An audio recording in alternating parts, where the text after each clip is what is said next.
Please do not intend to try this. The content of this video is solely based on past human experiences and may vary according to a person's physical or mental state at a specific moment. All the information shared are merely for educational and entertainment purposes only. So drowning is known to be one of the few most common death causes in the world today. According to statistics, it is recorded that on average, there are about 370,000 deaths per year due to drowning. Although the leading causes of these deaths are mostly due to carelessness and reckless decisions, there are still a fair sum that are of suicide attempts, which is just heart-rending. But having said that, what does drowning actually feel like? And is running out of air underwater even painful? As most would think, given its appearance, drowning does seem like a calm and less painful way to die. But this usually isn't the case. Although it may not appear as gruesome or nasty compared to most, drowning is actually a slow and painful death. One I would rather you reconsider if you're having suicidal thoughts. Trust me, I know it may be hard to bear sometimes, but life's toughest challenges are often given to the ones worthy and with the strongest will. So hang in there. Now, drowning in real life is a bit different from what one would see in movies, where victims would shout and scream for help. It is actually a silent act. As a person starts to have problems staying above the water, they start to struggle. And every chance they get their head above water, will be a small time window for them to inhale as much oxygen as they can before they submerge again. This happens fairly quickly. If you observe closely, it's almost impossible for a person to shout and scream for help while breathing in air. Therefore, lifeguards always pay close attention to a person's body actions, instead of hearing for shouts and screams. So, let us first understand what one would experience in a common drowning scenario. As a person starts to drown, most would often try to hold their breath as they panic and struggle. This struggle will usually cause more oxygen to be used up from their bloodstream. And depending on the person, usually within 30 to 60 seconds, the remaining oxygen in their bloodstream would most likely be used up. And as their cells use up the oxygen, carbon dioxide will be produced into the bloodstream. The carbon dioxide levels in our blood is basically what triggers our breathing reflex. As it starts to hit a level known as the breath hold breakpoint, a person will basically lose his or her ability to voluntarily hold their breath any further, causing them to start breathing in water. At this stage, a person's survival instincts will usually kick in, causing them to try and cough the water up. But due to one being already submerged in water, this would not likely be possible. Hence, causing the person a lot of pain, and forcing them to swallow the water. And as water starts to enter the larynx or trachea, one would experience something called laryngospasm. This basically causes one's vocal cords to constrict, sealing away the airways in order to try and prevent water from entering the lungs. The water will then slowly enter into other areas, also filling up one's stomach.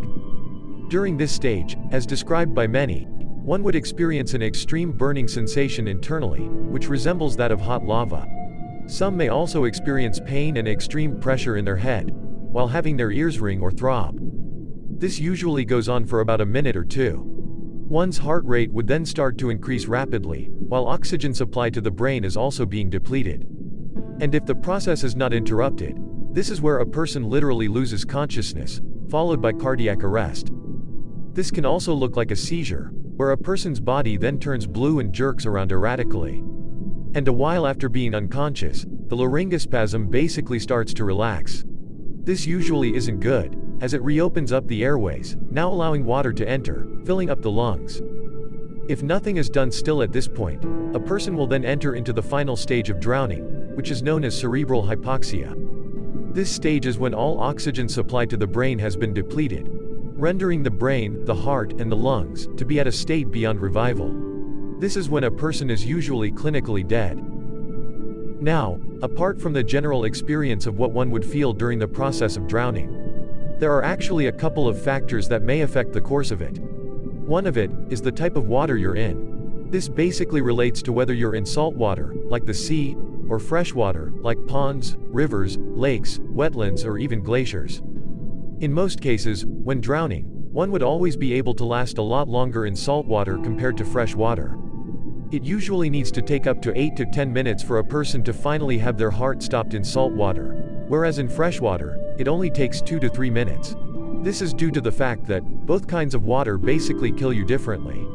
When a person inhales fresh water, it often seeps into your bloodstream or dilutes your plasma.